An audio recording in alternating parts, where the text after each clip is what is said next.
Well, a member of our crew who did brave the elements tonight is sitting right next to me. Suzanne, what were you doing outside? I checked in on the Occupy Binghamton group, and most of the protesters camped out say the snow and cold will not get them to fold their tents. We have about 10 people who are going to leave in the next couple of days, at least 10 people, if things don't change very dramatically.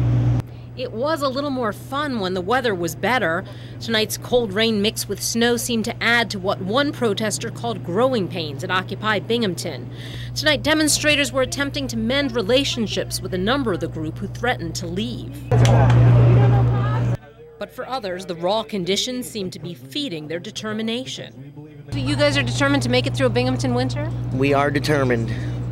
I've survived on Binghamton streets for 2 years myself, and if I can handle them, so can they.